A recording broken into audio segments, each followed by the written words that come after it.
მოგესალმებით, მეგობრებო. დავლოცეთ მამა როგორ ბრძანდებით. ძალოცველი ამბობს ალბათ. ცოტა პრობლემები შეექმნა. სტრიმს და ცოტა მოგვიანებით გავედით სტუდიაში.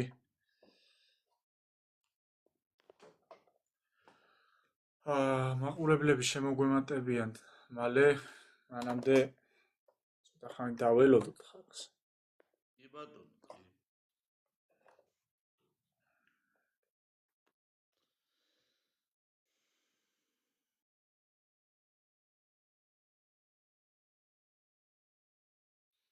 ყველას მოგესალმებით, ყველას.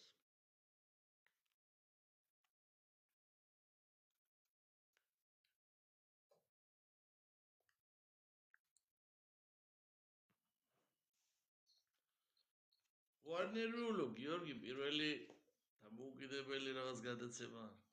სვათაშორის პირველი დამოუკიდებელი გადაცემა არ არის ეს ჩემ გამოცდილებაში. ადრე მქონდა სტუდენტობის პერიოდში მქონდა ადრე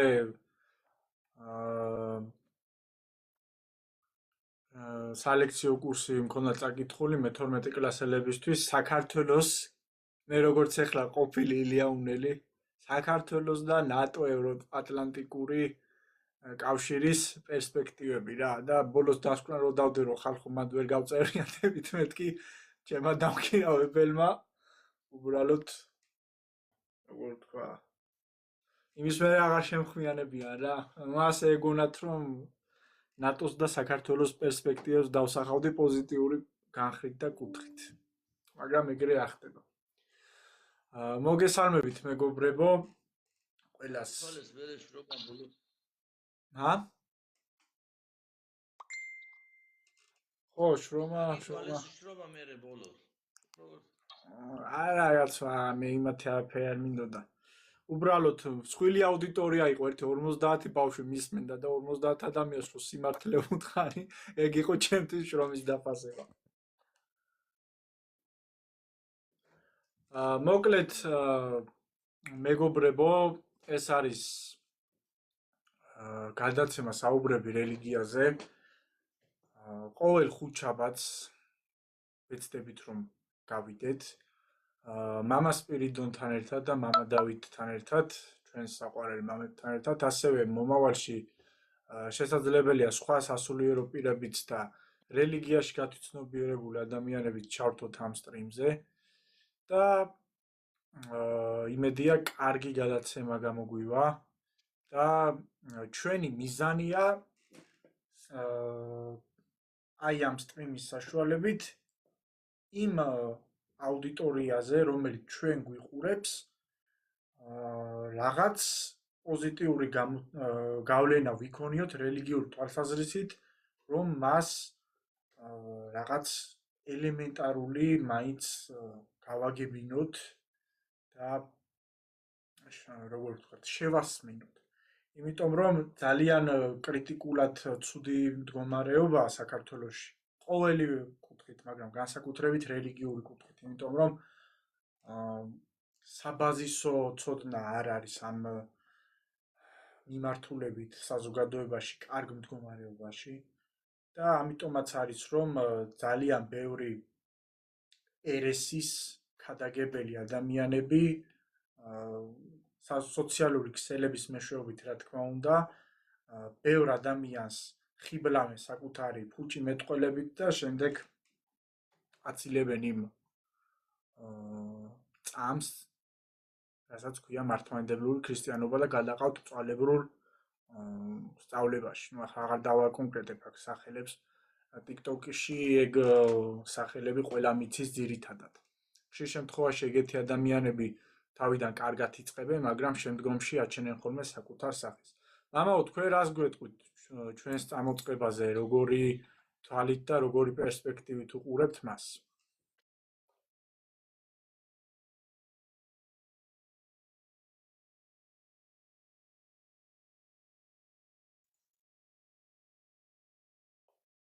მამაო, გესმით ჩემი? არის მის შენ. არის მის ჩემი ხმა? შენი ხმა არ მესმოდა. ხო, ანუ თქვენ როგორ შეაფასებთ ჩვენ წამოწყებას, ჩვენს პროექტს? მესმის, ახლა მესმის. კი ბატონო.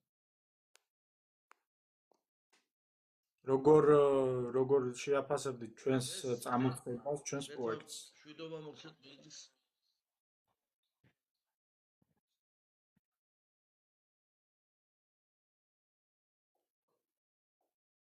ღმერთმა შვიდობა მოგცეთ ყველას, მოგესალმებით.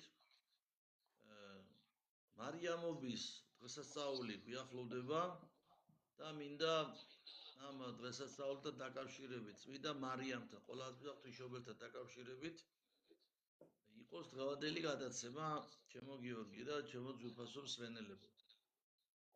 კი ბატონო. წმინდა მარიამის ღვთისმშობელზე სანამ მე დავიწყებდი საუბარს, მანამდე მე მინდა ძალიან ერთი გოგონას ისტორია მოგიყვეთ. ნება მომეცით. იყო ერთი გოგონა, რომელიც დაიბადა გაჭირვებულ ოჯახში. შემდგომ როდესაც მისი დაოჯახების დრო მოვიდა, არ უკითხავთ მისთვის ვინ უყვარდა, ვინ მოწონდა, გადაწყვეტეს თუ ვისთვის გაეყოლებინათ, ანუ ვიზე დაეკორწინებინათ. გააყოლეს მოხუცებულ ხანში შესულ ადამიანს. შეეძინა ერთი შვილი, რომელიც მომავალში მე ექიმი გამოვიდა. უამრავ სიკეთეს ჩადიოდა ამ უკვე მისი შვილი, მაგრამ ბოროტმა ადამიანებმა მკურნავდა ხალხს, ეხმარებოდა, მაგრამ ბოროტმა ადამიანებმა შემდგომ უმტრეს, შეიპყრეს შურის გამო, ბოროტების გამო და წამებით მოკლეს. და ამ ერთ-ერთი შვილის წამება მოხდა ისე, რომ ამ გოგონამ, ანუ დედამ უყურა. შემდგომ შვილის გარდაცვალებიდან 20 წელიწადი ევედრებოდა ღმერთს, რომ წაეყვანა თავისთან. მე მინდა შეკითხვა დაგისვათ ჩემო მსმენელებო. ამ გოგონას ისტორიას ინატრებდით, რომ გქონოდათ. მე ხშირად მომიყოლია ხოლმე ეს ჩემს სანაცნობოში, მაგრამ თითქმის არავის არ უთქვამს, რომ კი ვინატრებდიო. თითქმის არავინ ყოფილა. ყველა შეეცოდა ეს გოგონა შეეცოდა ყველას. რაიმე რა დატანჯული ბიოგრაფია ქონია მას. მაგრამ ჩემო ძვირფასებო, მე ხომ ახლა ღვთისმშობლის ბიოგრაფია მივიღებით. ეს რატო გავაკეთე ამ ფორმით, ახლა იქ შეგნებულად არ მithქვა, რომ ღმერთი და იესო ექიმი იყო თქო, იმიტომ თქვი, რომ მაშინ პირდაპირ ვამბობდი, რომ ღვთისმშობელზე ვლაპარაკობ.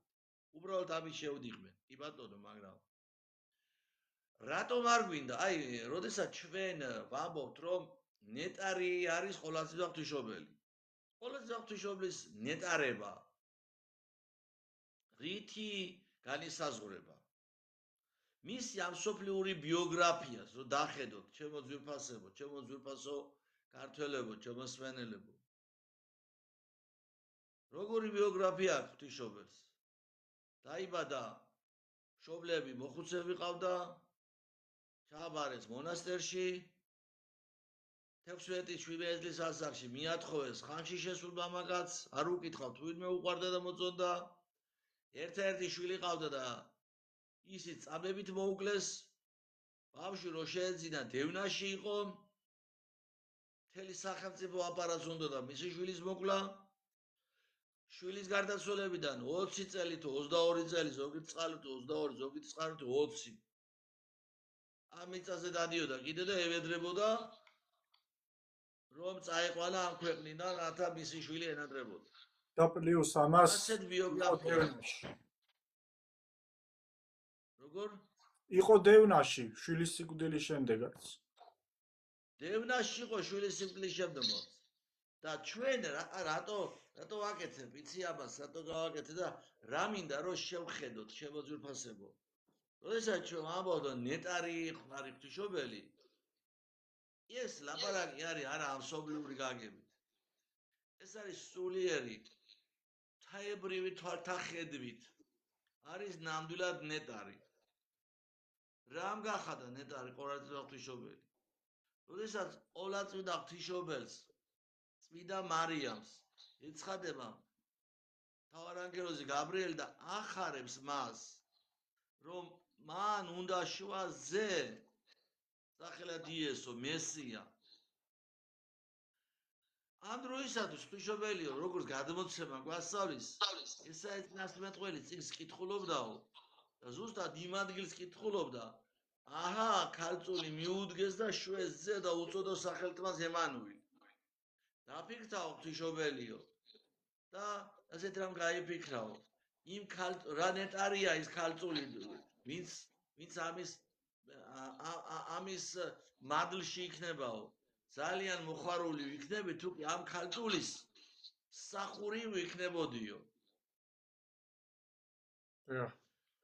თავისი თავდაბლობის გამო ძვირფასებო, თავისი თავდაბლობის გამო ყოლაწვიდა ღვთისმშობელი ხდება ნეტარი.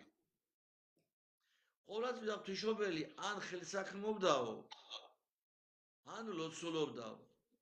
ყოლაწვიდა ღვთისმშობელს მისი ბიოგრაფია რაც არის შემონახული, არავით არის, არც ერთი ფრაზა არ არის რაღაც იჯდა, ჭორაობდა, ზედმეტი მეტყველებაც კი არ ქონდა ყოლაწვიდა ღვთისმშობელს. ზედმეტი საუბარიც კი არ ქონდა მას. და ნახეთ, როდესაც მას ეცხადება მთავარანგელოზი გაბრიელი, ეუბნება რომ შენ მესიას შობო. წარმოვიდგინოთ ახლა ასეთი პერსპექტივა ჩვენი გოგონების დიდ უმრავლესობას. ეგრევე ამპარტავნება დაეუფლებათ. მე ვინმეს კი არ გადმიკითხავ ძვირფასებო, მაგრამ შევხედოთ რეალობას. თვალი გაუსურვოთ, ხმამ მოდის გიო და ყواره და მასტიდი შენ, ხო? შევხედოთ რეალობას, ჩემო ძვირფასებო. თვალი გაუსურვოთ მას. ასეთი შესაძლებლობა კი არა. დიდარი უცხოელი რო გამოგიჩნდებათ, გოგონებო, ეგრევე მიყვებით და გავიწყდებათ თქვენი სარწმუნოებაც. გავიწყდებათ თქვენი ეროვნებაც. ხშირად ხო ხდება ასე. მე კი არ გეჩხუბებით. მე თქვა დაეფარო, წაგეჩხუბოთ. მე გეუბნებით რომ დავფიქრდეთ, აბა დავაკვირდეთ. მარტო რომ დარჩებით, მე ხო კონკრეტიკას არ ვაკეთებ და სახელებს არ ვასახელებ. მარტო რომ დარჩებით, ჩემო ძვირფასო. აბა ეს არის თუ არა ეგრე. რამდენად რჩები სარწმუნოების შენი რწმენის, ანუ შენი მორალური პრინციპების, რომელიც ღვთისგან მოდის, მისი ერთგული, რამდენად ხარ ხოლმე გადაწყვეტილების მიღების დროს. და ღვთისმშობელმა კი რა უთხრა გაბრიელ მთავარანგელოს? ეგ როგორ იქნებაო, რადგან მე მამაკაცი არ ვიციო. მიაქციეთ ყურადღება, ჩემო კარგებო, ცოტა ამ მომენტებს, ამ ადგილებს, როდესაც ჩვენ ვერ კვევით და კითხულობთ ღვთისმშობლის ცხოვრებიდან ამ შემთხვევაში, ხო? რაღაც უბრალოდ ინფორმაციას ვღებულობ და მეტი არაფერი. წარმოვიდგინოთ ხოლმე ჩვენი თავი მის ადგილზე. აი მინდა გოგონებს მიმართო.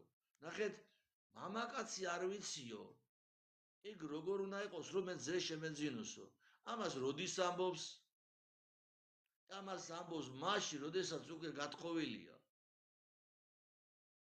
გათხოვილი ქალმა შეიძლება ეს ხო არალოგიკურია ასეთი ფრაზა მთავარანგელოზის მიმართ. მამაკაცი არ ვიცი, ანუ კვარი ხავს და მამაკაცი არ ვიცი, ანუ აღთქმა მაქვს ხო დადებულიო, მამაკაცი არ შემეხებაო. ამას ნიშნავს ეს ტექსტი.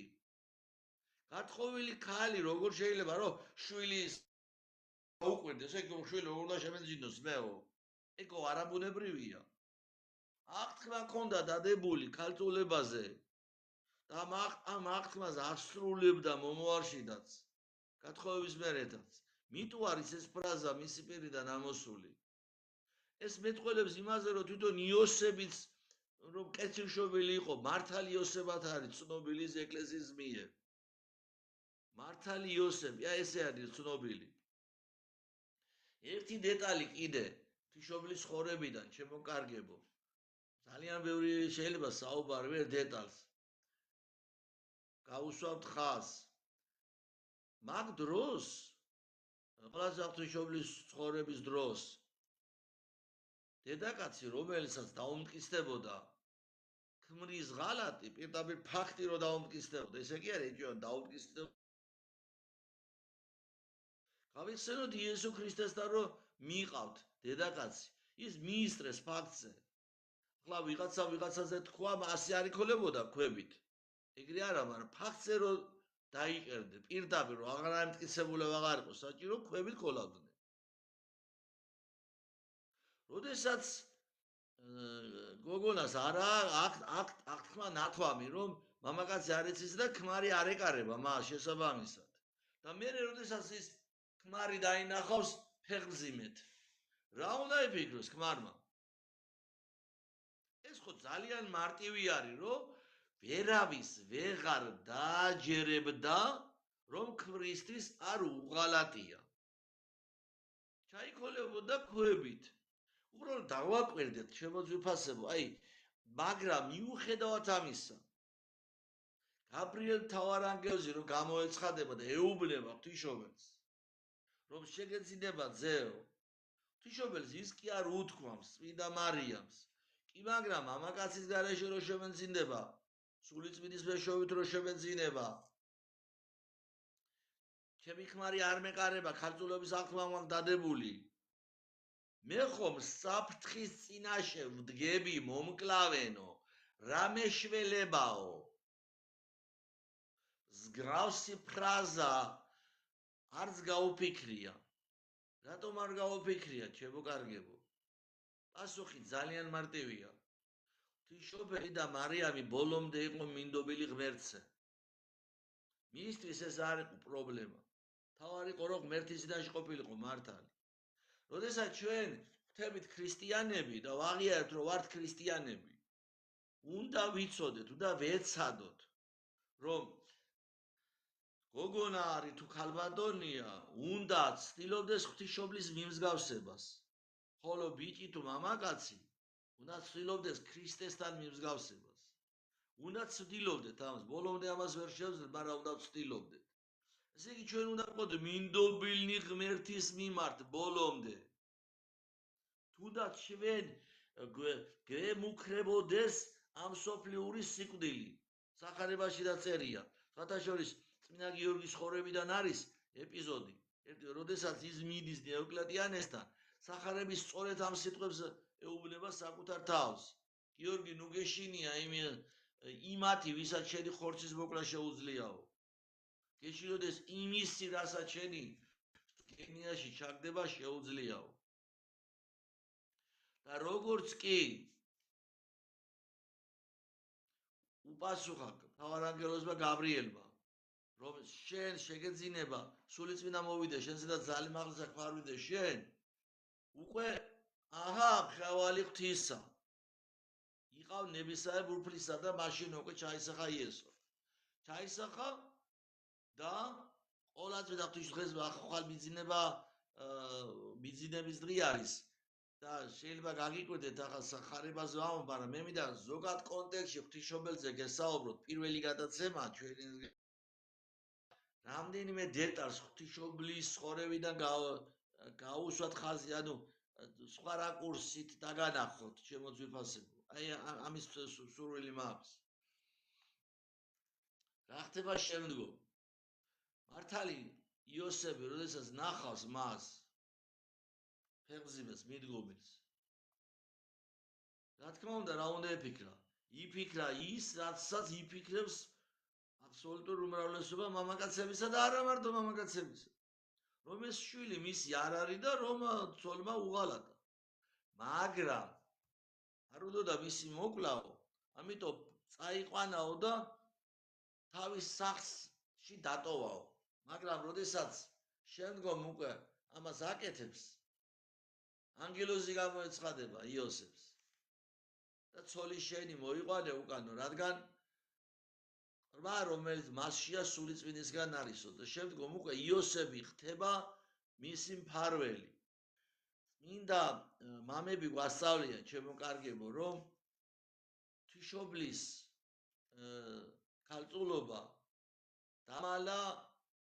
დაიმალა, დაიფარა საზოგადოებისგან. რატომ? იმიტომ რომ არ ჩაიქოლა და დაცული ყოფილიყო. წმინდა იოსები, მართალი იოსები მის მფარველად ხდება და როდესაც უდაბნოში მიდიან, ეგვიპტეში მიდიან უკაცრავად და უდაბნოს გაიარეს, მაშინ უდაბნოში გასვლას მოუწიათ. მაშინ უკვე მართალი იოსები არის ღვთისმშობლის გვერდით. როდესაც მოახლოვდა მიძინების პერიოდი, აი ჯვარცმიდან დაახლოებით 20 წელი, 22 წელი ელოდებოდა ღვთისმშობელი ქვეყნიდან გაყვანას.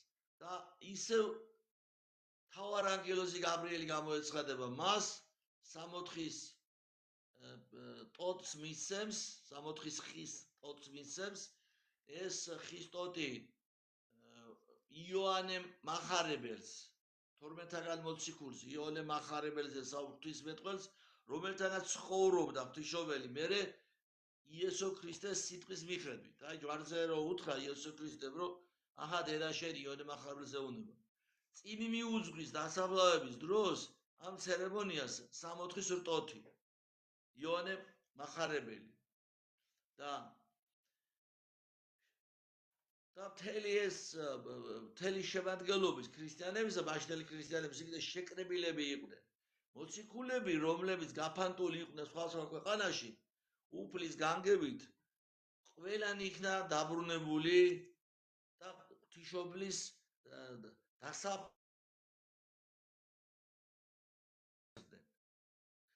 ჩვენ როცა ვნახულობთ ტაძარში მიძინების ფრესკებს, იქ არის ასეთი ფრესკა, რომ ქრისტე დაწოლილია ღვთისმშობელი, წმინდა მარიამი და ქრისტეს კი პატარა ბავშვი უჭირავს ხელში. ეს არის როგორ აგიხსნათ, რო იყოს გასაგებად. იესო რო დაიბადა, ღვთისმშობელს რო ყავდა ხელში. მაგრამ შემდგომ უკვე როდესაც ღვთისმშობელი მიიცვალა, ღმერთსა ჩემსა შევედრებ სულსა ჩემსა, ხო ვამბობთ ხოლმე წმინდა მამები, წმინდანები ხო ამბობდნენ ამ სიტყვებს. აი იესო ქრისტეს ხელში მიაბარა მისი სული ყოლაზრდა ღვთისმშობელმა. დალოცვილი გამყოფოთ მაღალმა ღმერთმა ჩემო კარგებო. მოდი ამ ფაქტთან დაკავშირებით არის თუ არა ძველ აღთქმაში რაიმე სახის წინასწარმეტყველება ღვთისმშობლის შესახებ. მოგიყვანთ რამდენიმე მაგალითს. მოგიხსენებათ, რომ ძველი აღთქმა ეს არის ქრისტეზე წინასწარმეტყველება. რა თქმა უნდა ღვთისმშობელზე. ახალი აღთქმა უშუალოდ ქრისტეზეა, ხოლო ბიბლიის ცენტრში კი იესო ქრისტე დგას, რა თქმა უნდა. როდესაც მოსე ეგვიპტედან მიდის, მას ეცხადება ღმერთი, მაყლოვანის ბუჩქს ცეცხლი ეკიდაო, ბიბლია გვასწავლის.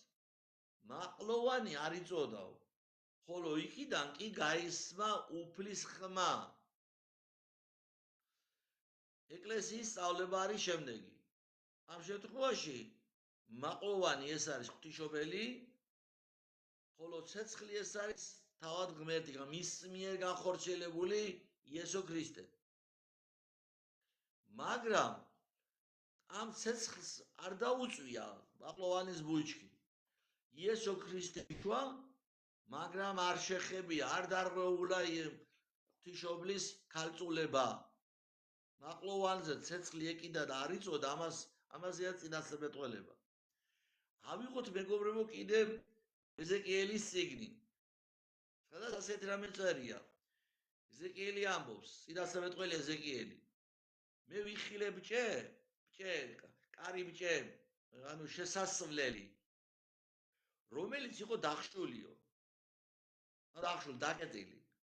მხოლოდ ღმერთი, უფალი ღმერთი შევიდა და გამოვიდაო და ბჭე კვლავ დარჩა დახშულიო და სხვა არავის შედიოდა და არავის ქონდა უფლება შესულიყო და ვერც ვერავის შედიოდა ამ ბჭეშიო. ეს არის ყოვლადწმინდა ღვთისმშობლზე წინასწარმეტყველება. განხორციელებული ღმერთი შედის ღვთისმშობლის წიაღში სულიწმინდის განგებით სულიწმინდა მოვიდე შენზე და ძალიან მაღლა საქმე არ ვიდე შენ. ოეუნება გაბრიელ მთავარანგელოზი. შედის მასში და ჭერ რჩება დახშული, ანუ ღვთისმშობელი რჩება ქალწულად. მამაო, შემდგომ გამოდის და ღვთისმშობელი კი ბატონო. დიახ. მამაო, მე ერთ პასაჟს გავიხსენებ დაბადების წიგნიდან, დაბადების თავიდან. როდესაც მერთი მაცდურს ეუბნება, რომ დედაკაცის თესლიდან აღმოცენებული გაგიჩეჩქვავ შენ თავსო. შეიძლება თუ არა გავავლოთ პარალელები ეს ღვთისმშობელთან. ამ პასაჟიდან. რა თქმა უნდა, პირველი დედაკაცის მიერ შემოდის სოდვა სამყაროში და მეორე ევას მიერ, ანუ ღვთისმშობელი წმინდა მარიამის მიერ მოდის მესია, რომლის მეშვეობითაც ეს სოდვა არის გამოსყიდული. რა თქმა უნდა, ევა ღვთისმშობელი ეს არის მეორე ევა. როდესაც ადამი ეუბნება დედაკაცს სიცოცხლის წყარო, რატო ეუბნება? ევა ითარგმნება როგორც ეს სახელწოდება სიცოცხლის წყაროდ. რატო ეუბნება სიცოცხლის წყაროდ? იმიტომ რომ როდესაც ადამა გაიგონა უფლისგან სიტყვა, რომ შენი დედაკაცის თესლიო. ადამიანს კი არ ეუბნება შენი დახმარებით, მამაკაცის დახმარებით მოხდებო. დედაკაცისო. თქვენი შაშტამომავალი ასე კი არ ეუბნება თან. ანუ კაცის და კაცი, ანუ მამაკაცის გარეშე იშვა იესო ქრისტე ამაშია საქმე. და როგორც კი გაიგონა ადამა უწოდა დედაკაცს სიცოცხლის წყარო და ვისი მეშვეობით მოდის სიცოცხლის წყარო მიწაზე წმინდა მარიამის მეშვეობით ვის წიაღში ჩაისახება ვის წიაღი დაიტევს სამყაროს შემოქმედს ვინ დაიტევს თავის წიაღს სამყაროს შემოქმედს წმინდა მარიამი ყოვლადწმინდა ღვთისმშობელი აი როგორც ძველ აღთქმაში კარავში რომ ქონდა სიწმინდე პირველი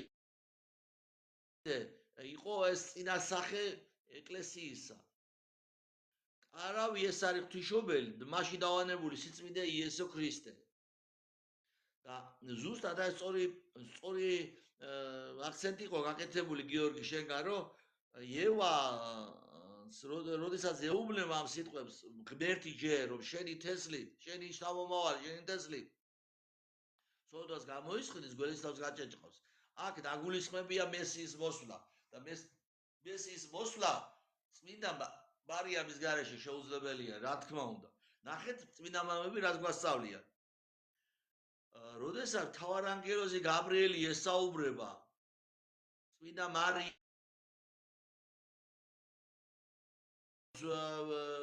შეგახსენებთ რომ არ დათანხმებულიყო მარიამი აჰა მხევალი ღვთისა იყოს უფლის მიხედვით რაც უფალს უნდა ისე იყოსო ეს ფრაზა რომ არ ეთქვა მესია არ განხორციელდებოდა თანხმობა მიცა წმინდა მარიამა და რატო ამოირჩია მოდი სხვა კითხვა თქვათ ღმერთმა წმინდა მარიამი საკუთარი სულიერი სიწმინდის გამო თვითონ მოევლინა ქვეყანას გოგონა რომელიც საკუთარი სიწმინდით იმდენად იყო ამაღლებული რომ მას შეეძლო დაეტია თავის წიაღში სამყაროს შემოქმედი ახე შემოქმედი შობა თქვი ძალიან საინტერესო დეტალია კიდე ზეცაში სამება მამაძე და სულიწმინდა ძე ის შობილია მამისგან დედაკაცის გარეშე და მიწაზე იესო ქრისტე ღმერთკაცი სრული კაცი მსგავსი დედის და სრული ერთი მსგავსი მამის შობილია მიწაზე მამაკაცის გარეშე დედაკაცის მეშვეობით ძალიან აი უფლის საიდუმლოებაა ეს რა თქმა უნდა ღვთის განგებაა უფლის საიდუმლოება მაგრამ პირველად ეს ფრაზა რომ გავიგონე მე რა მაზათაა მოწყობილი სამყარო მეთქი პირველი აზრს მომივიდა. დალოცველი გამყობოთ მაღალმა ღმერთმა. კიდე ერთი ადგილი მინდა ძველ აღთქმაში ღვთისმშობლის წინასწარმეტყველების თაობაზე. იაკობი, მამამთავარი იაკობი, როდესაც არის საკუთარი ძმისგან დევნილი, არის ერთი ასეთი ეპიზოდი მისი ცხოვრებიდან, რომ დაისვენავ ერთ ადგილზეო. თავქვეშო ქვა დაიდო და ესე დაიძინაო და სიზმარი ნახაო, რომ ანგელოზებიო იყო უზარმაზარი კიბე, რომელიც მიწასა და ცაშოს, ანუ მიწიდან იდგა ზემოთ კიბე ცასწდებოდა წვერი. ანგელოზებიო ადიოდნენ და ჩამოდიოდნენ ამ კიბეზეო. მაშინ რა თქმა უნდა მამამთავარმა აბრაამმა ეს ვერ ახსნა ღვთის განგება კი მან მიხვდა ღვთის განგება იყო, მაგრამ მომავალში უკვე ეკლესია გვასწავლის, რომ კიბე ეს არის ყოვლადწმიდა ღვთისმშობელი, რომელმაც დააკავშირა ერთმანეთს ცა და მიწა. ღვთისმშობლის მეშვეობით მოვიდა რა?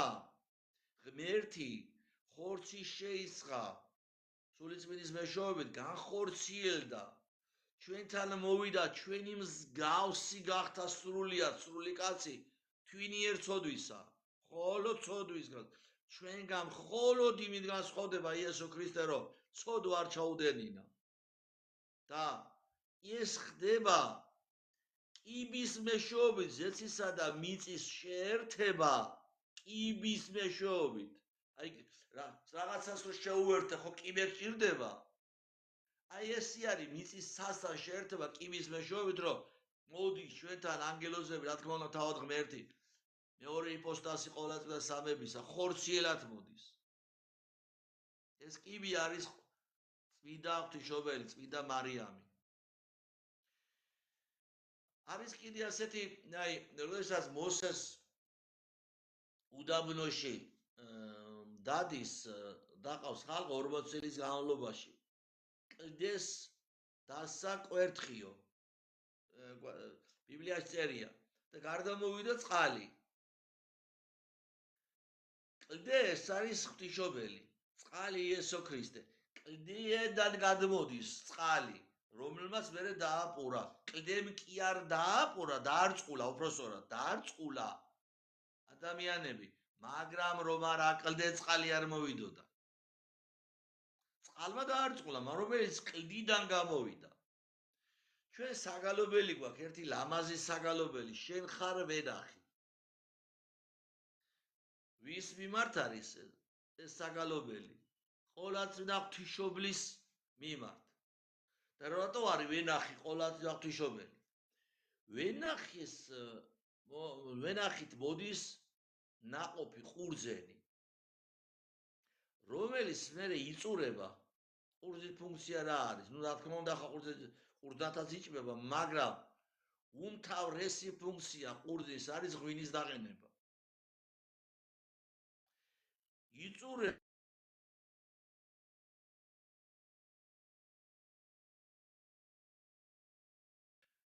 დახეთ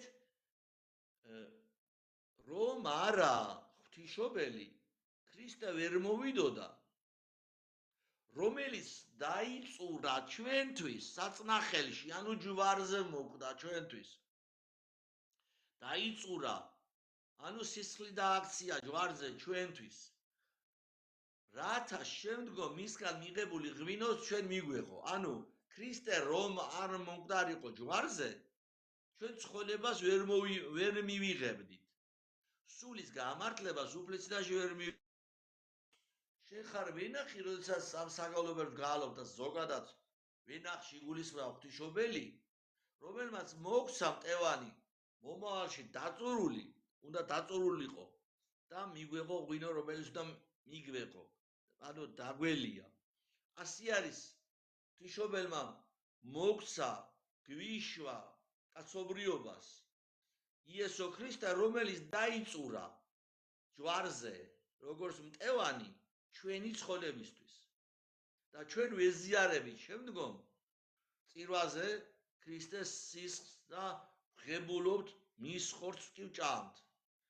ეგ ამის თავაზე და ურწმუნოები ვერ გებულობენ ამას, მაგრამ მე ვუჩევდი, რომ ძალიან უიასწვალებთ ურწმუნოები ტვიის. როგორ რანაირად ხდება ეს? ნუ აწვალებთ. პირველ რიგში ჯერ ღმერთი უნდა იწამო და მე ადვილად უფრო გაგიადვილდებათ. ქრისტეს სისხლისა და ხორცის მიღება როგორ რანაირად ხდება. მერთმა გაგაძლიეროთ ჩემო ქართველებო და ჩემო ქრისტიანებო, რომ ღმერთმა ინებოს, რომ ჩვენ უბრალოდ როდესაც ვლაპარაკობთ ღვთისმშობლის მიძინებაზე, ღვთისმშობლის ტაძრად მიყვალებაზე, ღვთისმშობლის ხარებაზე, 4 დღესასწაული არის 12-თაგან დღესასწაულთა შორის, 4 არის ღვთისმშობელთა მიმართებაში. გვაქვს ეკლესიას. და როდესაც დღესასწაულობთ, უბრალოდ კი არ როგორ მინდა გითხრა, კი არ ინფორმაციას რო ხლებობთ, კაია, მაგრამ უნდა გავითავისოთ სულიერად, გონებით, გულით მისი ცხოვრება და მოღვაწეობა. აი თავიდან ესე დავიწყე მე საუბარი. აი გოგონას ბიოგრაფია მოგიყევით და ვინც ახლა შემომიერთით, ავიმეორებ კიდე ამ გოგონას ბიოგრაფიას. ვინ ისურვებდით ასეთი გოგონას ბედს? დაიბადა, მშობლები ყავდა მოხუცებულები, მიაბარეს მონასტერში. მერე 16-17 ასაკში მიათხოვეს ხანში შესულ მამაკაც. არ უკითხავთ ხომ არავინ მოგწონს და ხო არავინ გიყვარს. შეეძინება ერთი შვილი, რომელიც იქნება კურნალი, კეთილშობილი, მაგრამ ბოროტი ადამიანების მიერ შურით, ზაკვრებით იქნება შეპყრობილი ეს შვილი. და დედის თვალწინ წაბებით კლავენ. მერე 20 წელიწადი შვილის სიკვდილიდან ითხოვს ამ ქვეყნიდან გასვლას. შეკითხვა ძვირფასებო, რომელი ისურვებდით ასეთი გოგონას ბედს? როგორ ბედს ვსურვოთ? ვიყოთ მდიდრები, ფული გქონდეს, საყვედურობთ მშობლებს, ნეტა მდიდარი ოჯახში დავბადებულიყავით და ასე შემდგომ. სინამდვილეში, მეგობრებო, ეს ახლა მე რაც მოყვები, ღვთისმშობლის ისტორია მოყვები და ღვთისმშობლის ცხოვრება სინამდვილეში არცეც არ გვინდა. არ გვინდა. არადა ღვთისმშობლის ცხოვრება არის სწორედ ნეტარება უფლის წინაშე. სახარებაში და წერია ღვთისმშობელზე, რომ ნეტარ არის მუცელი, რომელმან გიტვირთა შენ და ძუძუნი, რომელთა სწოვდი. იესოს ეუბნებია ერთი დედაკაცი ხალხიდან, სმენელებიდან. ნეტარ არის მუცელი, რომელმაც გიტვირთა და ძუძუნი, რომელთა სწოვდი. აი სწორედ ეს არის ნეტარება, რომ მან მესია შვა, როდესაც ადამიანის ცხოვრება უფლის წინაშე არის გამწყინებული, უფლის მიერ არის მისი სულიერება ამაღლებული, აი ასეთი ადამიანის ცხოვრება არის ნეტარება ძვირფასებო. ხოლო ის, რასაც ჩვენ უმრავლესობა შეიძლება ასე ითქვას, ვესწრაფვით, რომ აი ნეტარება ისა ფული, კაი ცხოვრება, კაი ჭამასმა, პატივი, კაი თანამდებობა, ნეტა მაგას, ასეთ ადამიანებზე როცა ვამბობთ. არა, მეგობრებო, კატასტროფული შეცდომა, ასეთი დამოკიდებულება თან ამას სულიერებაზე რო გვაქვს პრეტენზია და ქრისტიანობაზე, მე იმ ადამიანებს გეუბნები. ასეთი დამოკიდებულება არის კატასტროფული დამოკიდებულება სულიერების თვალსაზრისით. ჩვენ უნდა ვესწრაფოდეთ სულიერ ნეტარებას, მეგობრებო, აქ არის ნამდვილი ბედნიერება. გაგაძლიეროთ მაღალმა ღმერთმა დაგლოცოთ და გაგამტკიცოთ უფალმა. კი ბატონო, მამაო, ჩემი ხმა ხო ისმის კარგად? დიახ. ხო, ცოტა არის კი, ინტერნეტის გესმის, წყაროები გესმის. მაქვს და თქვენი ხმა ჩემთან კადრში არ არის ხოლმე კარგად სინქრონულად რა. რო ვისაუბროთ ღვთისმშობლის წარმოშობაზეც, ანუ ფიზიკურ წარმოშობაზე, მე როგორც ვიცი ის ებრაელთა დიდი მეფის დავითის მოდგმიშტოდან იყო. დიახ, თვითონ დავითი კიდე იაკობის ერთ-ერთი შვილი იუდას შთამომავალია თუ არ ვცდები. კი ბატონო, იაკობს ხო 12 შვილი ყავდა და ასევე ჩვენი სამეფოს შტოს ბაგრატიონებიც დავითის შთამომავლებად როგორ თქვა თვლიდნენ საკუთარ თავს როგორც ვიცი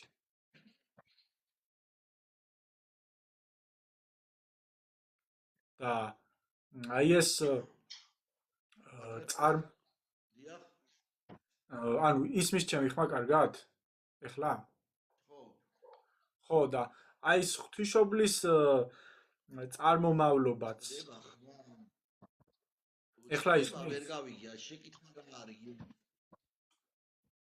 ეხლა ისმის კარგად ხო, ღვთისმშობლის წარმომავლობა ებრაელიდანი და ღვთისმშობელი არის დავითის შთამომავალი, კი აი ეგ მაინტერესებდა ის ხო დავითის არის შთამომავალი დავითი მეფე. დავით ფსალმთა მეფეს დამწერის ებრაელთა მეფეზე რა საუბარი.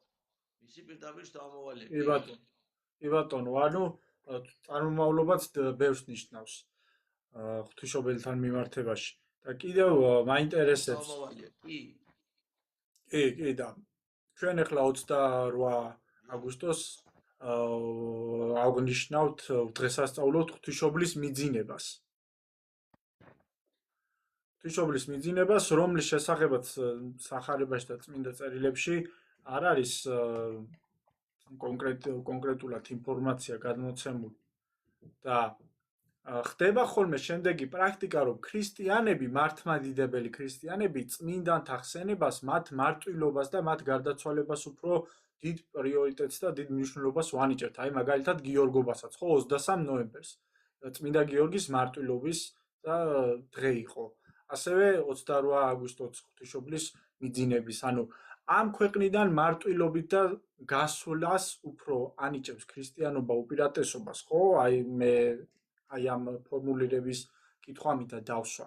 ანუ 8 წელი როგორც ეგეთი წმინდანთა 8 წელი რომელიც საბოლოოდ მარტვილობით გვირგვინდება. ეს არის თუ არა პრიორიტეტი ქრისტიანობისთვის და მართლმადიდებლობისთვის.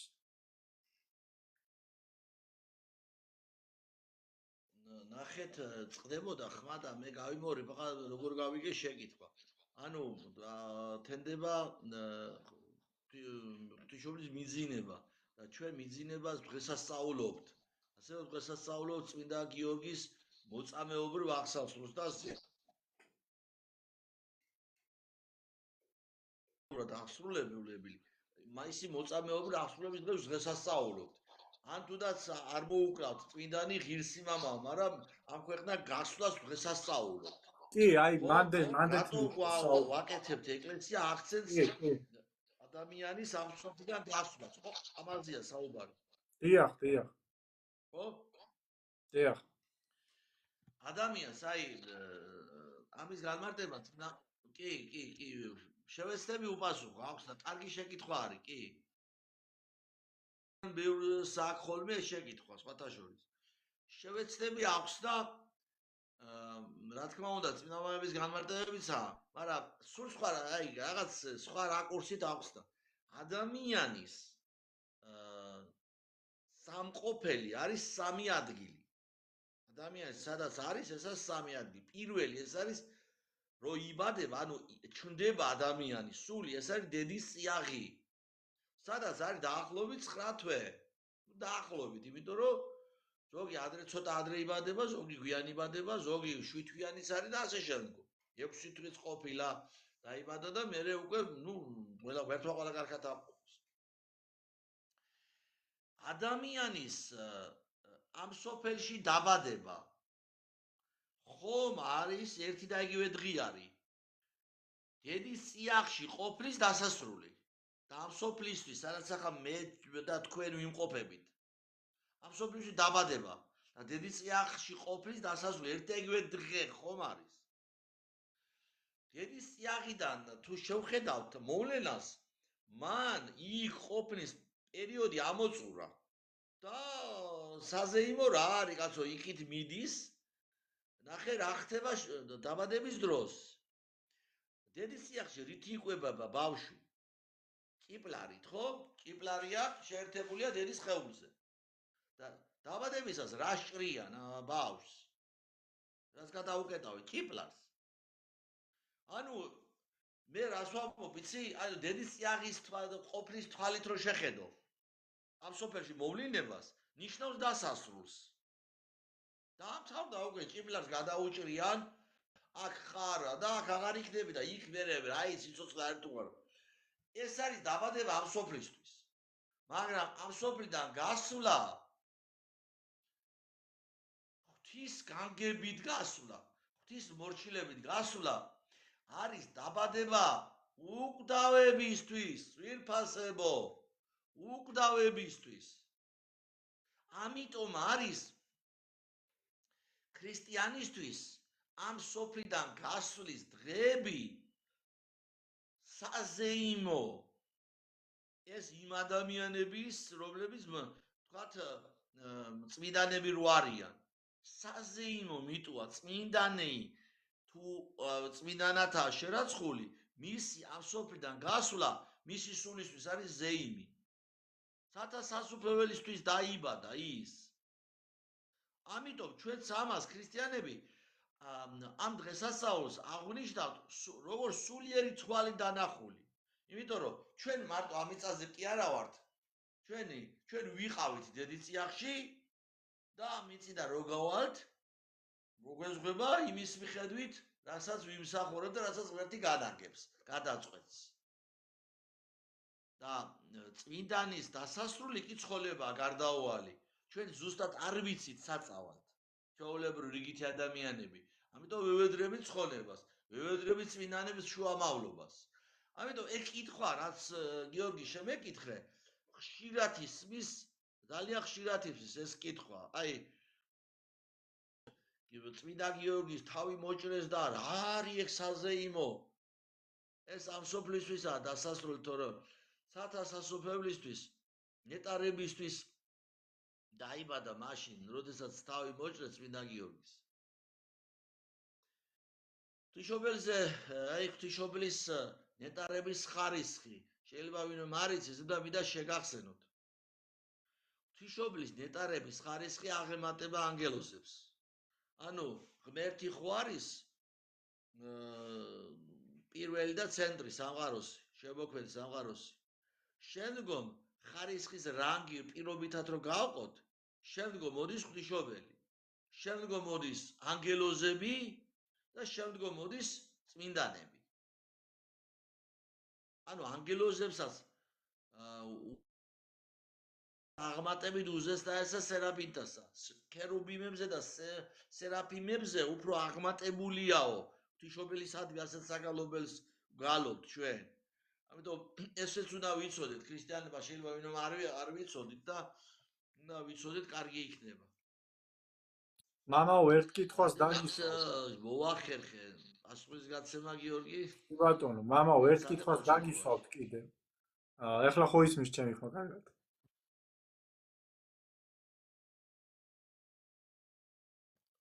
ეხლა გესმით? დიახ. ღვთისმშობლის წილხვედრობაზე რო გვესაუბროთ საქართველოს კონტექსტში. საქართველოსთან მიმართებაში ღვთისმშობლის წილხვედრობაზე რო გვესაუბროთ. კი ბატონო. როდესაც ქრისტე ამაღლდა ზეცად, აქ ღვთისგანგებით მოციქულებმა კენჭი ყარეს, რომელიც საით უნდა წასულიყო საქადაგებლად. მათ შორის კენჭისყრაში მონაწილეობა მიიღო ღვთისმშობელმაც. და კენჭისყრის შედეგად ღვთისმშობელს შეხვდა ჩვენი მხარე, ჩვენი ქვეყანა. ამიტომ არის ჩვენი ქვეყანა ივერია, საქართველო თანამედროვე სახელით, ღვთისმშობლის წილხვედრი, წილხვედრი, ანუ წილში შეხვდა. წილი რო ყარეს, კეჭი რო ყარეს. ესა ჩვენი ადგილი შეხვდა ღვთისმშობლის საქადაგებლად. და შემდგომ გამოეცხადება მას ანგელოზი ღვთისმშობელს და ეუტყვის. უფლის სიტყვას და გადმოცემს, რომ არ წასულიყო. რადგან მოახლოებული იყო მისის გასვლაო და ნუ წახვალო. და შენს მაგივრათო წავაო ანდრია პირველი წოდებულიო. და ღვთისმშობლის სახეს, ანუ ხატს გამოატნევენ, წამოიღებს ანდრია პირველი წოდებული. და ჩამოვა, მოდის საქართველოში. კეჭისყრის დროს ღვთისმშობელს შეხვდა ჩვენი მხარე, ჩვენი ლამაზი ქვეყანა. ამიტომ ვარ ჩვენ ღვთისმშობლის წილხვედრი. ეს ძალიან მნიშვნელოვანია, მაგრამ ჩვენ იცით რა არის? ეს როგორ არის, იცი რა, ჩვენ სირად უყურებთ ამას, რომ რაღაცას საჩუქარი გვაქვს და პრივილეგია გვაქვს და ასე შემდგომ. პრივილეგიაც გვაქვს და საჩუქარიც, კი, მართალია. მაგრამ როგორ შევხედავთ მას? პარალელურად პასუხისმგებლობაც იზრდება ჩვენი. ჩვენ უნდა ვიგრძნოთ პასუხისმგებლობა ქართველებმა.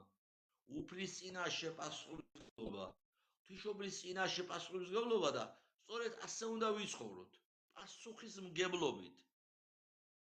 ეს ჩვენთვის პატივი კი არ არის, პასუხისმგებლობის გაზრდა. პასუხისმგებლობის გარეშე პატივი არ არსებობს. ჩვენ დაგვიფაროს ღმერთმა, მაგრამ როგორც ვიქცევით, ჩვენ ნებაყოფლობით ვთმობთ ღვთისმშობლის წილხვედ ქვეყანას.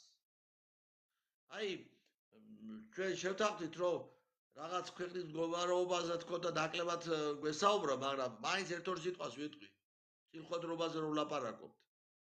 ჩემო ძვირფასებო, ჩემო ქართველებო, ქართული მიწას ყიდიან, ხო?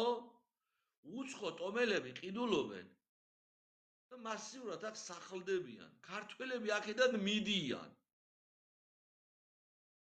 ქალაქები უნდა აშენდეს და სად უნდა აშენდეს აბა ქალაქები? 300 წმინდანი არაგველი არის, 300 არაგველი არის წმინდანებად შერაცხული. მათი სისხლის სადაც დაიღვარა, იქ უნდა აშენო ქალაქები და უცხო ტომელების ქალაქი. და ჩვენ აქ ჩუმად ვართ. ეს ღვთისმშობლის წილხვედრობაზე პასუხისმგებლობის შეგრძნება არის ამ დროს? არა, რა თქმა უნდა. შედეგი რა დაიდება, ძვირფასებო? საჟელი წაგვერთმევა ეს მშვენიერი ადგილი და გადაეცემა სხვას. და ჩვენ როცა უფლის წინაშე წავდგებით, მოგვეკითხება მწარედ. ძალიან მწარედ მოგვეკითხება. ამიტომ ჩვენი ვალდებულება არის, უნდა მივხვდეთ ღვთისმშობლის წილხვედრობა ნიშნავს პასუხისმგებლობის გაზრდას. უნდა გრძნობდეთ პასუხისმგებლობას ღვთისმშობლის წინაშე. დაგლოცოთ მაღალ ღმერთთან ვისარგებლეთ შემთხვევით და 20 სექტემბერს უნდა დიდი რაოდენობით ქართველი უნდა შეიკრიბოს თბილისში. და დააფიქსიროს პოზიცია იმასთან დაკავშირებით, რომ ჩვენ ის არ დაუთმობთ, არ გაუტარებთ ჩვენი არა ღვთისმშობლის წილხვედრი მიწის გასხვისებას არა ქრისტიან საზოგადოებაზე, უცხო ტომელებზე. მამაო, დასკვნითი ეტაპისკენ რო გადავიდეთ, კარგად მოიხილეთ ღვთისმშობლის შესახებ ის ინფორმაცია, რაც ყველა ქრისტიანმა უნდა იცოდეს და კითხვა-პასუხის რეჟიმშიც რომ გადავიდეთ, მაგრამ აი აქ ახლა დაიწერა კითხვა, ახლა რელიგიური კონტექსტის არის, თუმცა ღვთისმშობელს არ უკავშირდება. რას ფიქრობთ რასელისტებზე, ანუ ეგრეთ წოდებულ იაჰვეს მოწმეებზე? თვითონ მასე კითხვა თუ დაიწერა, პირდაპირ მნიშვნელობით უპასუხებ, რომ მე მათზე არ ვფიქრობ. თუ რას ფიქრობო და მაგრამ ახლა სერიოზულად რა თქმა უნდა ეს ნახევრად იუმორით ხუმრობით, სიყვარულით ხუმრობით რა თქმა უნდა. მე ვფიქრობ როგორ გავმართლდე უფლის წინაშე, ვფიქრობ ჩემს სამშობლოზე, ვფიქრობ ჩემს სამებაზე, ჩემს სარწმუნოებაზე და ჩემს პასუხისმგებლობაზე, ამაზე ვფიქრობ. ნებისმიერი სახის გადახვევა, დარღვევა სარწმუნოებრივი, ნებისმიერი სახის გადახვევა. რა თქმა უნდა ეს საშინელება არის და ეს არის გმობა და ერესია და სექტანტობა არის. და რაც შეეხება რასელისტებს მე მქონია ასეთი შეხება მათთან. მე შევეცდები ახლა რომ ის კი არ დავიწყო რაღაც სახარებების ფრაზებით განმარტება რომ აქ იმტუნდებიან და არ ტუნდებიან. აი რამდენიმე დეტალს მოგიყვანთ. შეხება მქონდა მე მანამდე 90-იან წლების ბოლოს ვსახურობდი კვალითში. ზესტაფონის რაიონია და იქ იყო რამდენიმე რასელისტი ოჯახი და შვილი ყავდათ გარდაცვლილი და მივედი ვესტუმრე ოჯახს. სხვათა შორის კარგი სტუმარი მასვეზლები, როგორც მანამი ქართველო, ეს არ შეიძლება ვესტუმრე. მივედი იქენი ხო ხატებს უარყოფეთ. ხო და მიმიღეს კაცო როგორც მასვინძელმა და ვეუნები რომ ახლა სურათების ალბომი აღარ არის მოდაში და ჩვენ დროს ასე 20-30 წლის წინ თუ შეიძლება უთხრა თქვენი სურათების ალბომი რომ დამათვალიერებინოთ მეთქი. გამომიტანეს ახლა და ვეუნები ახლა რომ თან სიამოვნებით გააკეთეს ეს და ვაღიარო ადასტოს სიამოვნებით გააკეთეს ამ ცუდი ურთიერთობა კი არ გამოუხატავთ. და ვეკითხები ეს ვინ არის სურათებში. ხო და ესო მევარო, ეს მეუღლია ჩემიო, ეს შვილია ჩემიო. ხო და დაახურე ეს ახლა წიგნი და თქვენ დალოცვილებო, შენ როგორ ხარ აქნანა ვეუნები. აი მე ახლა აღერ მიტირავს შენი სურათების ალბომი, ხე სახარება, მაგრამ პირობითად თქვა. და შენ აგერ დგახარ ჩემ გვერდით. მეუნები რომ ეს სურათი ეს მე ვარ. რატომ არ პასუხობ? ეს საღებავი და ქაღალდია. ამას ეს რატო არ მითხარი მეთქი? მაინდა-მაინც, ანუ შენი სურათზე მეუბნები რომ შენ ხარ, ის არ არის საღებავი და ქაღალდი და მაინდა-მაინც ჩემი ხატი არის საღებავი და ქაღალდი? საქმე რაშია, იცით მეგობრებო? საქმე იმაშია რომ აი მაგალითად თქვენი შვილი საყვარელი ადამიანის სურათი, სახე რომ ნახოთ სადმე დაგდებული. ხო აიღებთ, ხო მოეფარებით, ხო გაწმინდავთ. თქვენი ძვირფასი ადამიანის ნივთი სადმე უპატიოდ გადაგდებული რომ დაინახო. რომელი თქვენთაგანი არ მოკიდებს ხელს და პატივით არ მოეპყრობა. ამით რასაკეთებს ახლა ის ნივთი მისთვის სიყვარული, ყველა ის ნივთი, რომელიც დაკავშირებულია ჩემთვის ძვირფას ადამიანთან, ის ნივთი ჩემთვის არის პატივსაცემი. კერპი კი არ არის. და სახეა გამოსახული. ეს ხატო კი არ არის ღმერთი. სახია ღმერთი, სახია წმინდანების და რასელისტები რომ ამას უარყოფენ, საკუთარი აი ხედვების წინააღმდეგ მიდიან. ყველა რასელისტს აქვს სურათების ალბომი სახლში და ყველა რასელისტი პერიოდულად იღებს სურათებს. ახლა სურათების ალბომი აღარ აქვს ასე დაკეცილი. ადრე იყო ჩემი ახალგაზრდობის დროს, მაგრამ სურათებს იღებს ყველა რასელისტი. და რო კითხო იმ სურათზე ვინ არისო, გეტყვის მე ვარო. საკუთარ თავს არ ეწინააღმდეგებიან? ანუ რა ვიცი, რამდენად შევეცადე. მე თქვა და კიდე ერთი დეტალი, მეგობრებო. როდესაც მე ვამბობ, მართლმადიდებელი მღვდელი, ჩვენ ვართ ქრისტეს მიმდევრები. მე ავტომატურად შემიძლია ჩემი სარწმუნოების ხალხი ჩამოგითვალოთ ქრისტეს შემდგომ პირველ საუკუნეში, მეორე საუკუნეში, მესამე, მეოთხე და 21 საუკუნეში. უწყვეტ ჯაჭვად ვყავს ჩვენ მართლმადიდებლებს ჩვენი სარწმუნოების ხალხი ქრისტედან მოყოლებული უწყვეტად. შუა საუკუნეებში და რამე რასელისტი ვინმე არსებობს? არა. ესე იგი, საიდანაც იწყებს სათავეს ეგ ეგრეთ წოდებული ბჭყალებში რელიგიური მიმდინარეობა. ეს იქიდან ის არის მაგათი თავი მიტო უწოდე მათ მე რასელისტებს. რასელიდან მოდის მათი სექტა. ჩარლზ რასელი იყო ასეთი მათი პირველი ლიდერი. მაქედან მოდის ეგ მათი სექტა. არაფერი კავშირი არ აქვს მათ ქრისტესთან. სახელმწიფო რომ ფრაზებს გეუბნებიან იესო ქრისტეს გამოცდის დროს უდაბნოში ეშმაკმა უთხრა 90 ფსალმუნი და სიტყვები. ეშმაკმა უთხრა სიტყვები, გაიმეორა ფსალმუნის სიტყვები ეშმაკმა. ასე რომ ვინმე რო გეუბნება შენ წმინდა წერილი და ფრაზებს, ეს აპრიორი იმას კი ანიშნავს, ღვთისმორჩილია. აბა დავაკვირდე თუ არ არის ასე. დიახ, მართალი ბრძანდები. მე ხარ ვილაპარაკე რასელისტებთან არა, კავშირში. ასამბლე, პირიქით.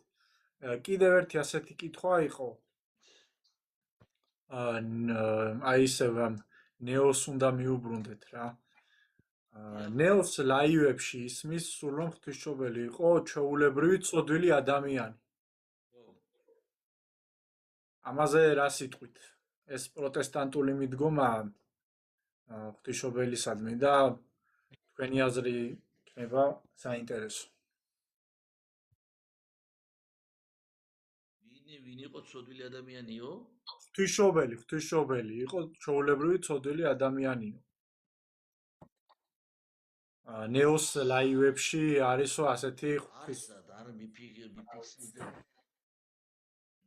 მე იცით რა არის, მოდი მე ვილაპარაკებ მაგ ფრაზაზე. და მაგ ფრაზის მაგ ახალგაზრდა მამაკაც მე ვფიქრობ რომ ინტერნეტის და პოპულარობის მიზნით აკეთებს მაგას. და რა თქვა რელიგიის კუთხით, რომ არ ყავდეს ამდენი მიმდევარი და ამდენი მომსმენი, მაგი პროფილი შეცვლიდა.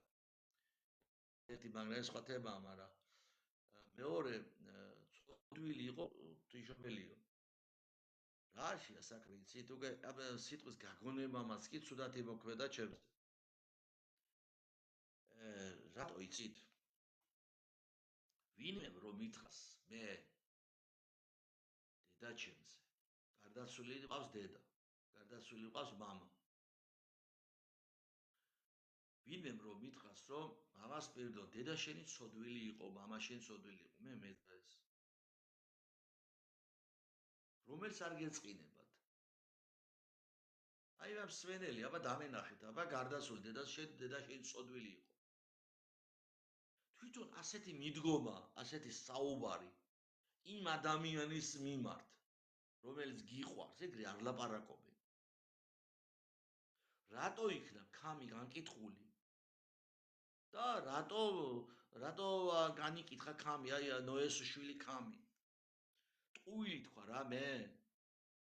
არც ერთი ფრაზა ქამს ტყუილი არ უთქვამს. უბრალოდ მამა თვრალიაო, კი, თვრალი იყო. შიშველიაო, ხო თქვა. ხას უსვამს მის სუსტეებზე. ჩემზე მოქმედებს ასევე როგორ იცი? აი პატრიარქს ერობა, გამოდგებია ასე და ის. ბიჭო, მამა შეზე ილაპარაკე რა ძმაო რა. ჩემ სულიერ მამაზე რატომ ელაპარაკები, რატომ მაგონებ? არ მინდა მაგის მოსმენა. რას ქვია კაცო? შენ ახლა იმ კუთხით არა რამდენჯერ მეხდება მე ნათქვამი ლოცვაში. იცვალოთ და ლოცვაში არის ფრაზა ასეთი. არა არის კაცი რომელიც ხონდეს არა სოდოს. მე თვითონ ჩემი პირიდან რამდენჯერ მეხდება ეს ფრაზა, მაგრამ მე ჩემ მშობლებს პანაშვიდს რო უხდი, მათ საცხონებელ ლოცვებში და ყველა მიცვალებულის ლოცვაში ითქმება სიტყვები. რამდენჯერ ვამბობ, არა არის კაცი რომელიც ხონდეს და არა სოდოს. მაგრამ მე ვილაპარაკო ჩემი მშობლების სოდვებზე. ბიჭო, ეს არ არის, ეს ამორალური საქციელია და ღვთისმშობელზე ლაპარაკო, კაცო, იესოს მშობელზე ლაპარაკო. ცოდვილი რო არ დააფიქსიროს მაშინ რაბა რომელი ცოდვა არის სად ფიქსირდება ღვთისმშობლის ცოდვა მე იმის იქით კი არ მიმყავს მე საუბარი როგორც ვთქვათ ლათინები ამტკიცებენ რომ ესეც სულიწმიდის მეშვეობით როგორც იესო ისე იშვაო ესეც არ არის ღვთისმშობელი დაიბადა ჩვეულებრივად იოაკიმე და ანას მიერ ღვთისმშობელი მამა ყავს იოაკიმე და დედა ანა წმინდა მარიამს და აი რავი რამდენად მოახერხე საუბარი მამასპირიდონ ასეთი კითხვა ღვთისმშობლის გარდაცვალებას მიძინებას რატომ ეძახიანო და რო განგვიმარტოთ კი ბატონო კარგი კითხვა არის ესეც ღვთისმშობელზე სიტყვა მოკვდა გარდაიცვალა არ ითქმება ძალიან მარტივია ამის ფრაზა იმიტომ რომ ღვთისმშობელი არც მოკვდარა და არც გარდაცვლილა ღვთისმშობელმა მიიძინა მისი ამ ქვეყნიდან გასვლა იყო მიძინება მიიძინა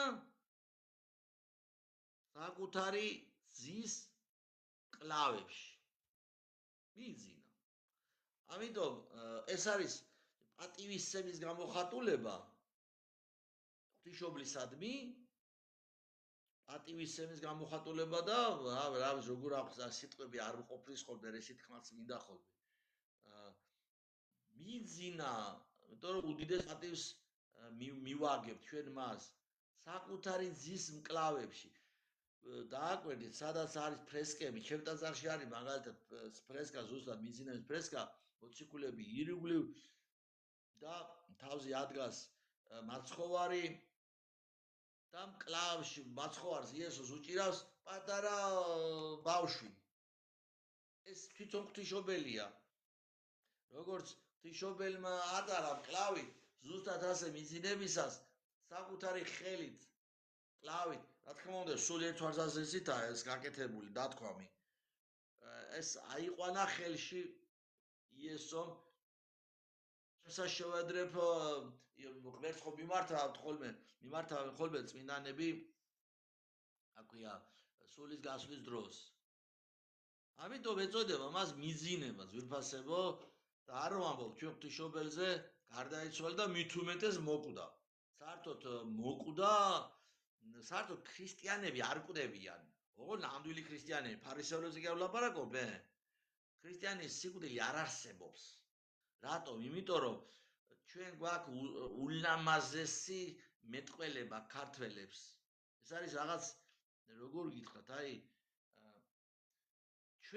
ჩვენი ქართველებმა ჩვენ სიტყვებით ჩვენი ლექსიკით ვახდენთ ქადაგებას ღმერთისა და სულის უკდავებისას სიტყვა გარდაცვალება ეს არის ისეთი რომელი ქართველის გონებაში მოიხარშა ეს სიტყვა რა ვიცი რა უძლიერესი ფრაზა არის გარდაცვალება სიკვდილს არ ნიშნავს ეს არის ადგილმდებარეობის ცვლილება ამასაც არ ვამბობთ ღვთისმშობელის მისამართით ხოლო ქრისტიანებზე ერთმანეთს ჩვენს მისვალებულებზე ვამბობთ გარდაიცვალა მოკვდა მკვდარი იცი ვინ არის ძვირფასებო ვინც ღმერთის წინაშე ვერ მართლდება ისა მკვდარი ვინც მარცხნივ მიდის აი სახარების მიხედვით რომ დაწილდება მარჯვნივ და მარცხნივ ვინც მარცხნივ მიდის ეს ფათაშორის მარჯვენა მარცხენა ზევით ქვევით ეს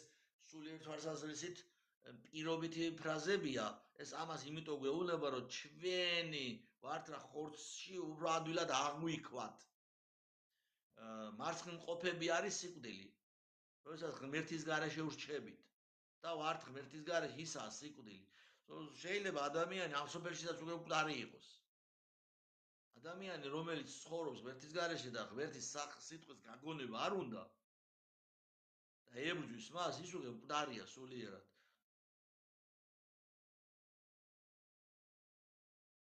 ლობა გაცოცხლდეს ხო წერია წმინდა წერილში უძღვებ შვილზე რო ეუნება მამა უფროს ძეს მკვდარი იყო და გაცოცხლდაო პიტამერის მნიშვნელობით ხო არ იყო მკვდარი, მაგრამ ღმერთის წინაშე მკვდარი იყო.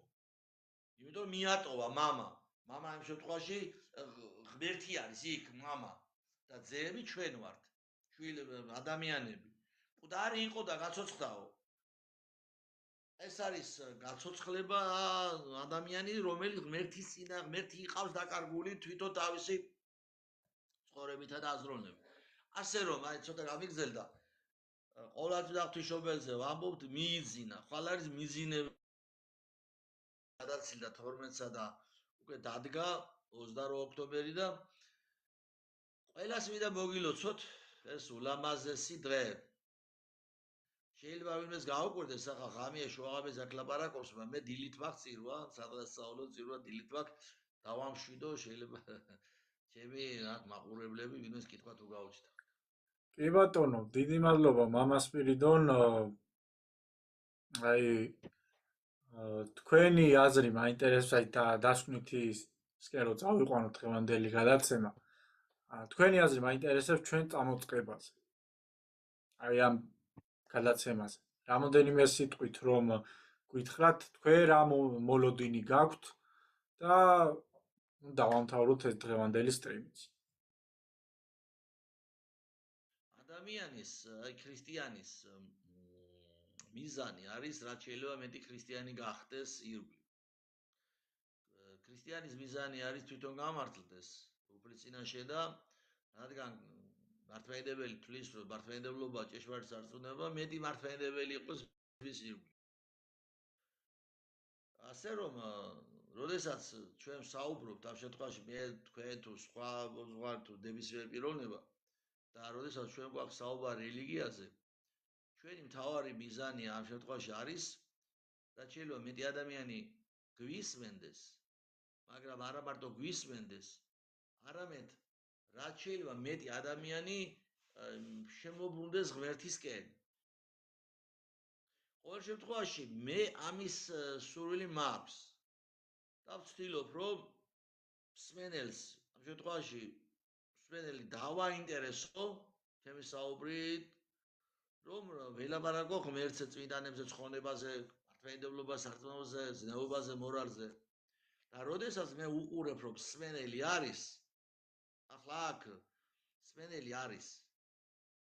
და როდესაც ამას უყურებ მე მინდა გითხრათ რომ მე პირადად ძალიან ბედნიერი ვხდები.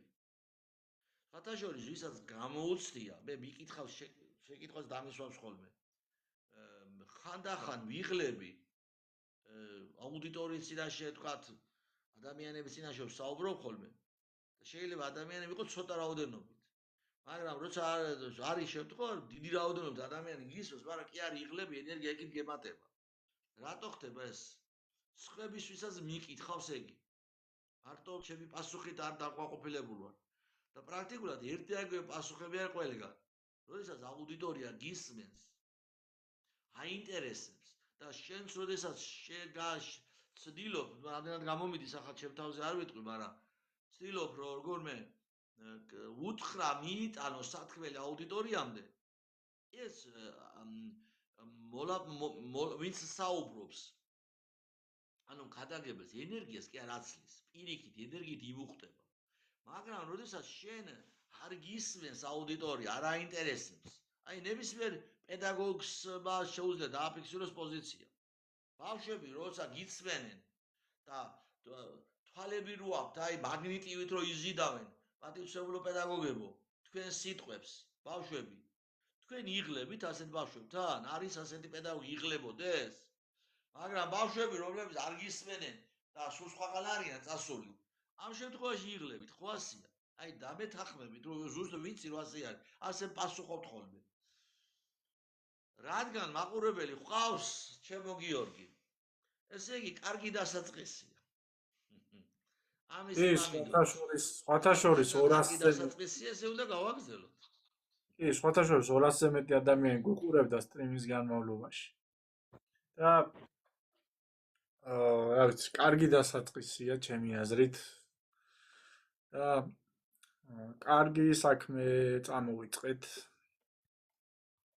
რა ვიცი, აქ ერთი შეკითხვა დაიწერა ახლა გიორგი. თქვენი მისამართით? თქვენი აზრითო საქართველოს მოსახლეობის რამდენი პროცენტია ჭეშმარიტი ო, ქრისტიანი? მაგას ვკითხულობდი მეც ახლა. ხო და რაშია საქმე იცით? ჭეშმარიტ ქრისტიანი სიტყვა ასეთი ფრაზა შეიძლება სხვადასხვა ინტერპრეტაციით გავიგოთ. ახლა შევეცდები და კლასიფიკაცია დავყო საზოგადოება. არსებობს თუ ისე ვიტყვით რამდენი ადამიანია მონათლული პროცენტობით, ალბათ 80% ცოტა მეტი.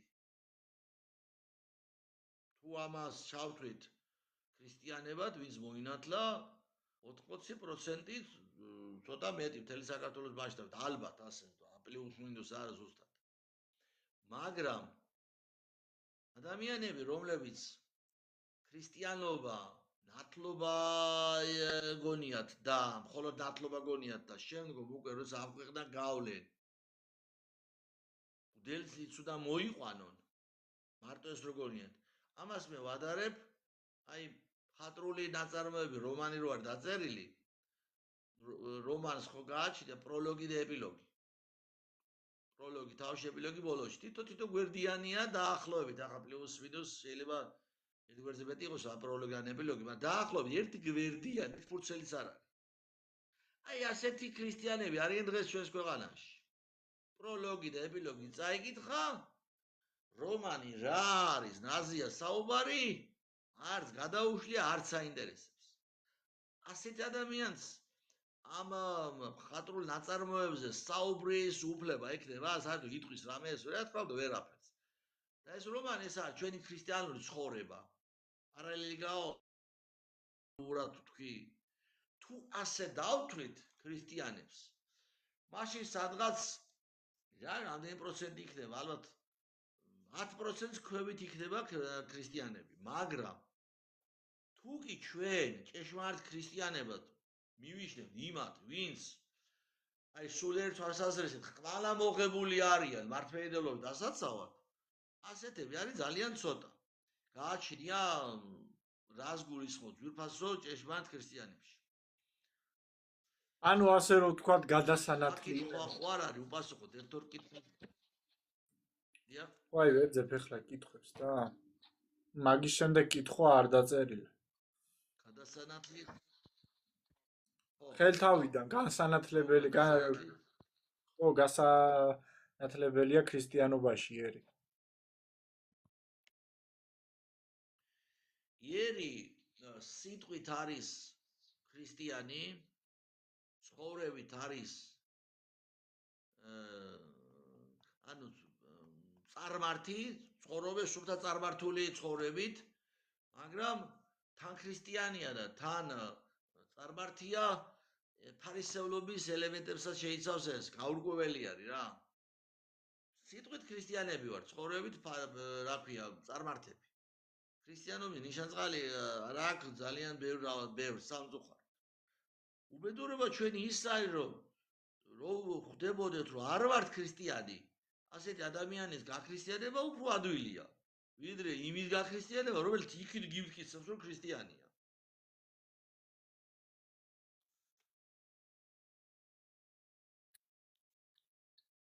აი აქ დაიწერა ერთი კითხვა მამაო ავადმყოფობის დროს მარხვა რო ვერ შევინახო არის თუ არა ცოდვა და დანაშაულია ცოდვა იცით რა არის მარხვა რო არ შევინახო არის თუ არა ცოდვა ჩემი მაკურთხეველი მღვდელმთავარი 2000 წელს გარდაიცვალა სიონის ეზოშია დასაფლავებული მეუფე კონსტანტინე მელიქიძე ერთხელ მას შეეკითხა შესწრებული ვარ ძალიან მომეწონა მისი პასუხი და ხშირად ვიმეორებ ხოლმე შეეკითხა ერთი ადამიანი მეუფეო რომ არ მარხულობ ცოდვა არის თუ არაო არცად სახარებაში და სამე რომ თუ იმ არ მარხულებ ცოდვაში ხარ ესეთ არ არის წერტერი და მეუფე კონსტანტინე ასე უპასუხა და მე ვიმეორებ ხოლმე ვიყენებ ამ ფრაზას როცა არ მარხო თუ არ მარხულობ ეგ ცოდვა არ არის. მაგრამ თუ ცოდვა არ გაქვს, არ იმარხულო.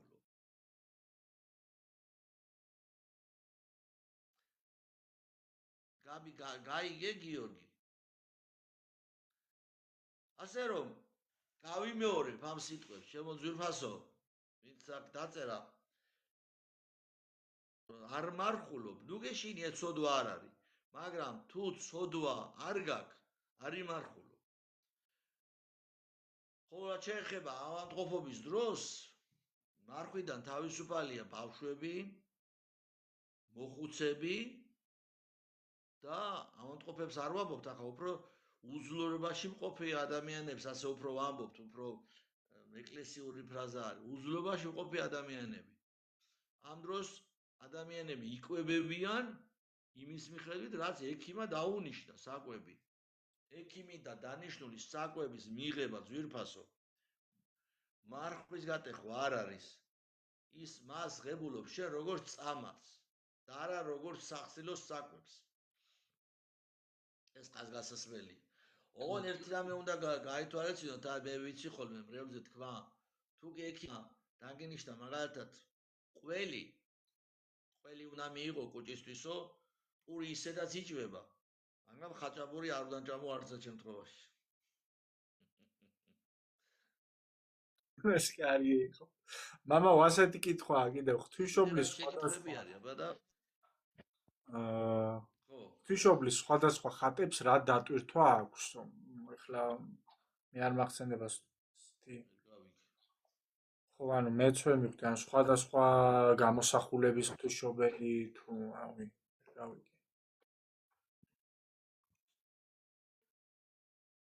ეთყობა აი თქვენ რო საუბრობთ ანუ კითხვა არის ესეთი რომ ღვთისმშობლის სხვადასხვა ხატებს რა დატვირთვა აქვსო ახლა რა ვიცი იკონიკაში გააჩნია შინაარს თვითონ რა სცენაზეა ღვთისმშობლის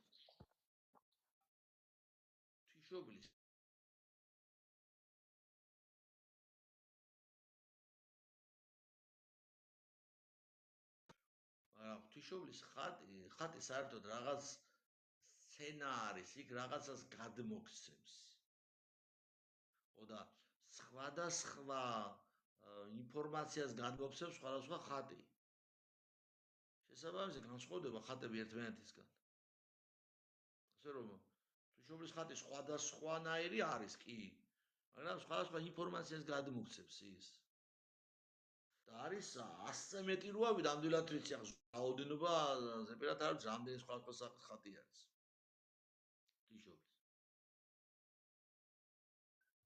კი ბატონო. რა ვიცი, მეტი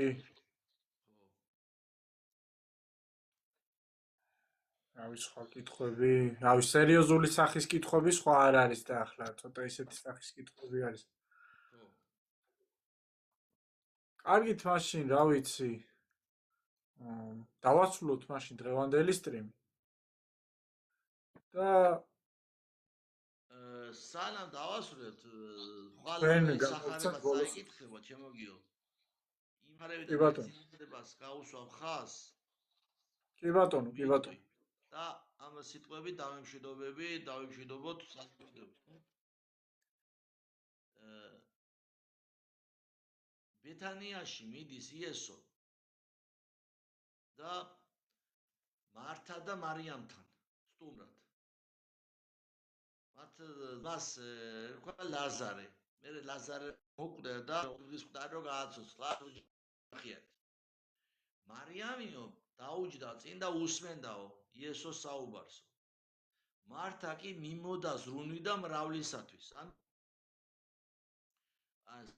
სადილისთვის ამოწირო თქვა ძალიან გლეხურად რაღაცა სადილს ამზადებდა. ანუ მიწიერი საზრუნავებით იყო დაკავებული მართა. ხოლო მარიამი კი იესოს უსმენდა. მართა მიდის იესოსთან ეუბნება რა უთხარიო ჩემს ძმას რომ დამან ჩემ მარტო დამიტევა მე მსახურებად. არ კუ მას რათა შემეწეოდეს მე. უთხარი რომ დამეხმაროსო, მარტო დამტოვაო. ამდენი საქმეები მაქვს და არ მეხმარებაო. და რას პასუხობს იესო? მართა ზრუნავდა სპორტყარ მრავლისათვის. აქა ერთი არ სახმარ, ხოლო მარიამ უკეთესი ნაწილი გამოირჩია, რომელი არასადა მიიღოს მისგან. ანუ აქ მარიამი რო ყოფილიყო ტყუილად წამოწოლილი დაუშვათ და არაფერს აკეთებდეს, ამ შემთხვევაში არ მართლდება ბუნებრივად ტყუილა ყოფნა. მაგრამ თუ კი ორი არჩევანია, ღვთის სიტყვის მოსმენა, გათვითცნობიერება ღმერთთან სიახლოვე და ამას სოფლის საზრუნავები, ჩვენ უნდა გავაკეთოთ არჩევანი, უნდა მივხვდეთ, უნდა გავაცნობიეროთ, რომ ღვთის სიტყვის მოსმენა, ღვთის ცხოვრებაზე ანგარიშგაწევა, ღვთის სიტყვით ცხოვრება უფრო მნიშვნელოვანია ვიდრე ამ სოფლიური საზრუნავები. და ეს უნდა გავითვალისწინოთ. ხშირად ხდება ხოლმე, ჩემო ძვირფასო, ჩემო ქართველებო, ხშირად ხდება ხოლმე, რომ ადამიანები ისე შრომობენ და იმდენ შრომობენ, ღმერთი აღარ ახსოვთ. სწორედ ასეთ ადამიანებზე ამბობს უფალი იგავში. კაკალი რომ მოაბნია, იგავი ასეთი. ზოგი კაკალი დავარდა კლდოვან ადგილზეო, ზოგი მიწაზე დავარდა გზაზეო და ზოგი ჩავარდა ეკალბარდებშიო. ეკალბარდებში ჩავარდნილი კაკალი რომელია? ამას სოფლის საზრუნავებმა მოაშთო, დაახჩო ასეთი კაკალი. ანუ ამას სოფლის საზრუნავებში მარტო იმაზე რო გვაქვს აქცენტი გაკეთებული, რა ვჭამოთ, რა ჩავიცვათ და ამისთვის როგორც ჩვენში იციან თქვა წელებზე ფეხს ვიდგამთ. შრომა კარგია, კი ბატონო, მაგრამ თუ კი ღმერთი გვავიწყდება ძვირფასებო და ღმერთისთვის ადრო აღარ გრჩება, სამცალია ეკლესიაში სასიარულოდ 1000 საქმე მაქვს. აი სწორედ ასეთი ეგრეთ წოდებული მოღვაწეობა შრომა. მართა ზრუნავდა შფოთხარ მრავლისათვის, აკა ერთი არ სახმარ. შენიშვნას აძლევს უფალი ასეთ ადამიანებს. აქ ლაპარაკი იმაზე კი არ არის, რომ არ უნდა იშრომო. შემოვიდოთ ფეხი-ფეხს აბა და არ ვიშრომო და წამოვწვეთ ლოგიზე და 100 არის, აბა ასეთ მსგავსად კი არ უნდა შემოატრიალო კითხვა. შრომა საჭიროა, მაგრამ უპირველესი არის ღვთის სიტყვის მოსმენა და ღვთის სიტყვით ცხოვრება. მადლობა მოსმენისთვის და მადლობა ღმერთს გიორგი დღევანდელი დღისთვის ეს იდეა რომ გაგიჩნდა ასე ამ ფორმატით ჩვენი გადაცემის გაკეთების. გაიხარით მამაო, გაიხარით. რავი, დავასრულოთ მაშინ დღეს აი ამ პოზიტიურ ნოტაზე დღევანდელი ჩვენი გადაცემა. ჩვენთან ერთად იყო მამა სპირიდონ ციფურიშვილი, მე გიორგი ოსტაშვილი, ლაივი პოლიტიკსზე, საუბრები რელიგიაზე გადაცემა, რომელიც შევეცდებით რომ ყოველ ხუთშაბათს გავუშვათ, სხვა ფორმატით და სხვა თემებზე საუბრით, რა თქმა უნდა რელიგიასთან კავშირში რაც იქნება და დიდი მადლობა მეგობრებო, რომ გვისმენდით, მრავალ ღვთისმშობლის მიძინებას, მრავალ მარიამობას დაესწარით, ღმერთი გფარავდეთ და უფალი თქვენსკენ.